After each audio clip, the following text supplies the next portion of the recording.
aiming for the alimony. She didn't marry him for love. She married him for one reason: money.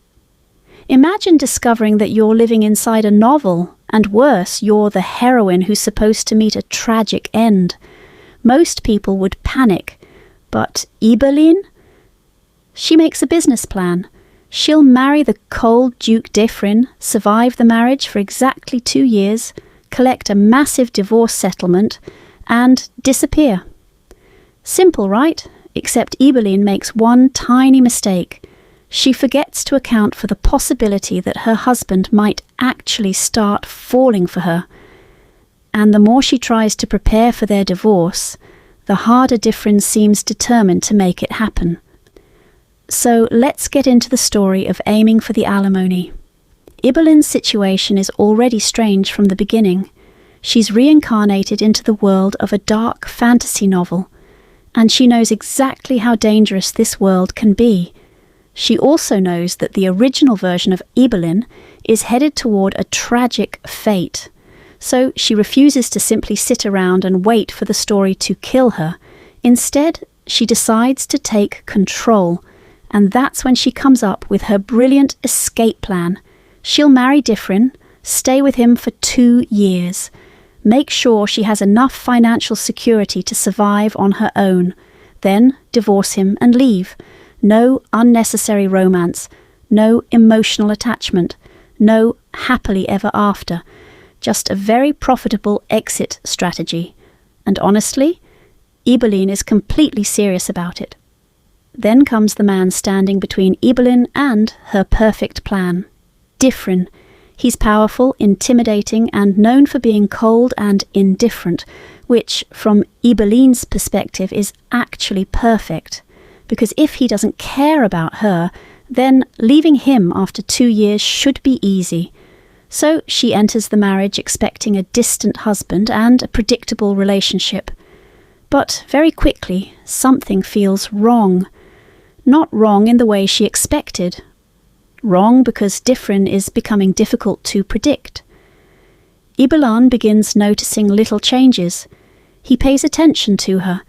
He notices things about her that he shouldn't. He becomes curious about her decisions. And slowly the man she expected to completely ignore her begins watching her much more closely than she ever intended. Ibelin's plan starts cracking, but Ibelin refuses to be distracted. She keeps reminding herself, 2 years, that's all. 2 years and she'll be free.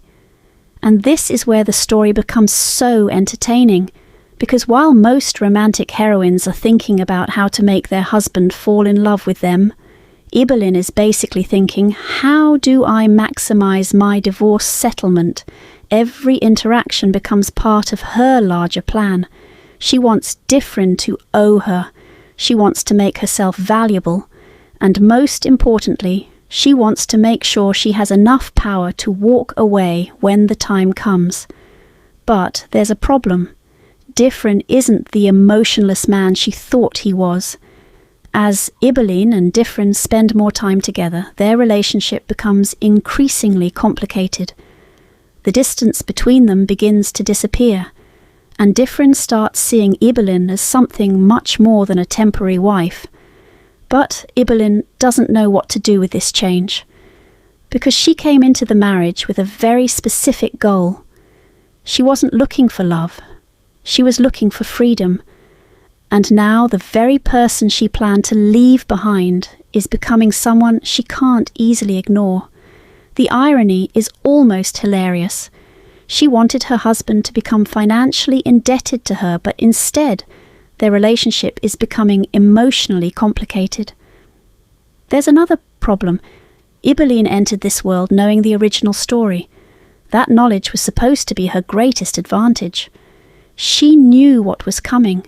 She knew what to avoid. She knew the fate she had to escape.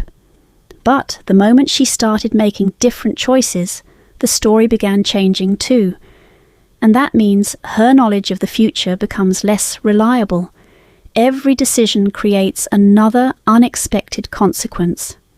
The more Ibelin fights against the original plot, the more unpredictable her future becomes.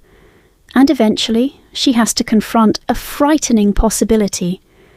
What if the future she remembers doesn't exist anymore? And then there's Dyffrin's feelings also become increasingly difficult for Ibelin to understand. He's not simply the cold husband she originally expected. He begins paying closer attention to her. He becomes protective. He notices when something is wrong, and the closer they become, the harder it becomes for Ibelin to convince herself that this marriage is just a temporary arrangement. But here's the most important part. Ibelin still intends to leave. That 2-year deadline is still hanging over their relationship, and while Ibelin sees it as the date when her new life begins, there's a possibility Dyffrin sees it as the date when he could lose her, and that changes everything.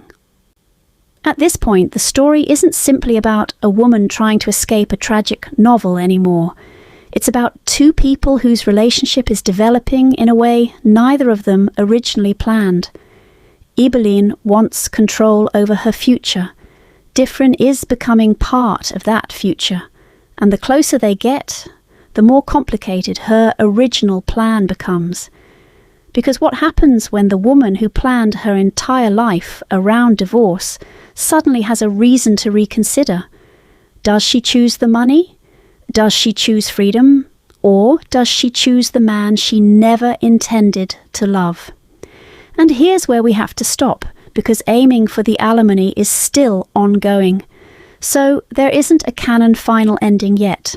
But the central question has become much bigger than Ibelin's original plan. She started this story determined to escape her fate. She wanted a marriage contract. She wanted financial security. She wanted her freedom. But now, her biggest problem might be that the man she planned to divorce has become part of the life she was trying to build after leaving him. And that's the cruel irony of Ibelin's plan. She was so focused on calculating the perfect alimony that she never calculated the possibility of falling in love.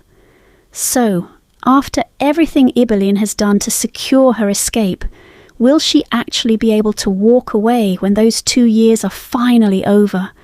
Because if Dyffrin truly has feelings for her, and if Ibelin has started developing feelings of her own, then the divorce that was supposed to be her happy ending might become the one thing neither of them wants. And now I have a question for you. If you were Ibelin, would you take the massive alimony and walk away, or give up the money for the man you never planned to love? Comment alimony if you'd take the money, or love if you'd stay. And remember, Ibelin entered this marriage with a plan to get rich and leave, but she may have accidentally found something worth far more than the alimony.